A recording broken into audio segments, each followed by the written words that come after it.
pertanyaan penting dan mungkin buat sebagian orang iseng, ini malah bisa dijadikan bahan taruhan. Ini bisa jadi malah dijadikan bahan taruhan atau tebak-tebakan. Jadi, yang jadi pertanyaan itu menyangkut soal IKN. Menyangkut proyek mercusuar dari Pak Jokowi, yakni Ibu Kota Nusantara di Kalimantan Timur sana. Pertanyaannya begini, setelah dilantik sebagai presiden di tanggal 20 Oktober nanti, kurang dari 6 bulan lagi dari sekarang, setelah dilantik sebagai presiden, apakah Pak Prabowo ini bersedia buat langsung tinggal dan berkantor di IKN, di Ibu Kota Nusantara? Nah, gimana menurut kalian? Jujur saja, kita belak-belakan aja ya. Jujur saja, tampaknya banyak pihak yang meragukan kesediaan Pak Prabowo buat langsung pindah memimpin Indonesia dari Pulau Kalimantan. Tampaknya banyak orang yang meyakini kalau Pak Prabowo ini bakal memilih dan merasa nyaman buat tinggal di Jakarta, di pusat bisnis yang hiruk-pikuk itu. Di sana Pak Prabowo bakal lebih mudah bertemu orang-orang dan mengadakan rapat-rapat. Apalagi, nah ini catatan pentingnya. Di sini kita ada catatan penting. Jadi, apalagi nanti Wakil Presiden Gibran masih bakal tinggal dan berkantor di Jakarta. Mengingat Istana Wapres di IKN sama sekali belum dibangun. Bahkan, kabarnya sih, ada permintaan perubahan desain terhadap rencana awal dari rancangan Istana Wapres tersebut. Jadi, bisa terbayangkan bagaimana kondisi politik kita nanti kalau Pak Prabowo tinggal dan berkantor di IKN bersama beberapa menteri saja. Sementara Gibran bebas cawe-cawe di Jakarta yang sangat ramai dan banyak acara ini. Pastinya, setelah kelak menjadi presiden, Pak Prabowo tidak mau sorotan media lebih banyak tertuju kepada Wapres dibandingkan kepada dirinya, dibanding kepada presiden. Dan sadar diri nggak punya fisik dan stamina yang prima lagi, di usianya yang sudah lewat 70 tahun, Pak Prabowo pasti bakal berhati-hati dalam menjadwal kegiatan-kegiatannya sebagai presiden. Sudah pasti Pak Prabowo nggak mungkin bakal selincah Pak Jokowi sekarang ini. Makanya, realistisnya Pak Prabowo memang lebih baik tinggal dan berkantor di Jakarta saja. Ini realistisnya ya. Jadi, terus gimana nasib IKN? Gimana nasib proyek mercusuar dari Pak Jokowi ini di era Presiden Prabowo kelak? Sudah pasti Pak Prabowo nggak bakal membuat IKN terbengkalai. Dia bakal melanjutkan pembangunan ini.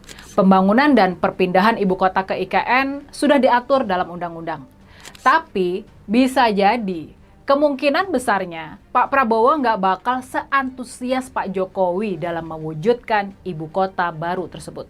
Bagaimanapun juga, Pak Prabowo bakal lebih realistis dalam pembangunan IKN ini dan juga pembangunan-pembangunan lainnya.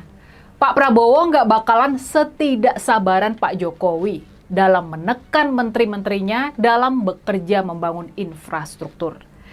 Yang juga harus kita catat nih, ini penting buat kita catat ya, kondisi ekonomi ke depan di Indonesia dan juga dunia, kondisinya bakal lesu.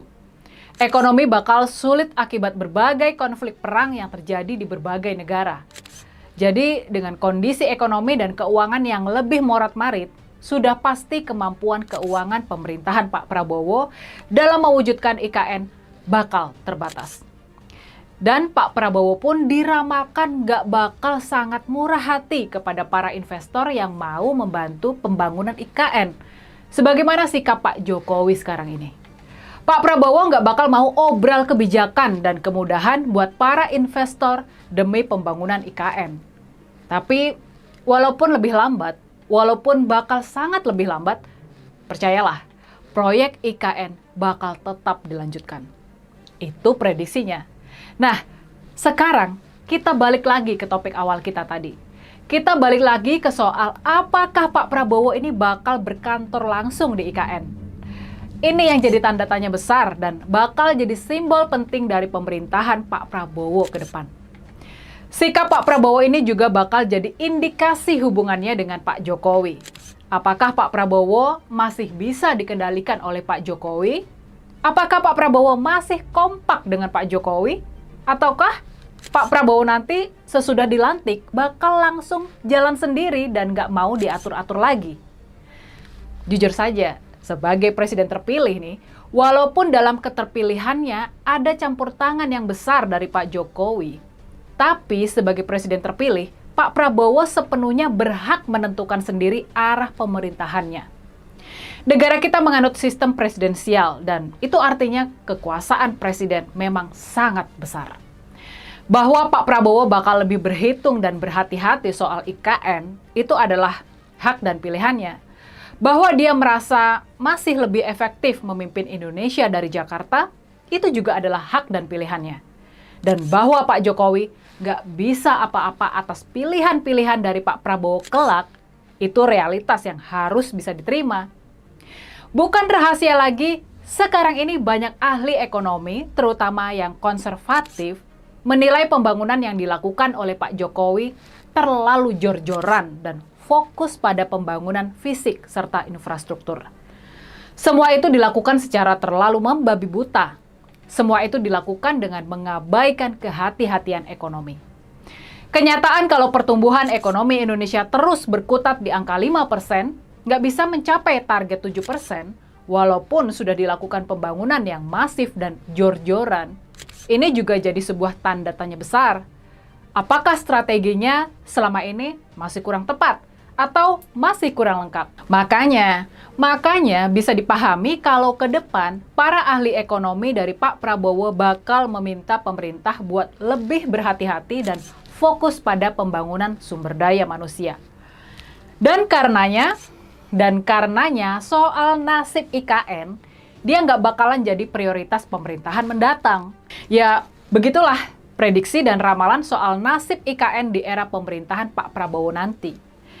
Jadi gimana? Ada yang mau bertaruh kalau Pak Prabowo bakal langsung tinggal dan berkantor di IKN?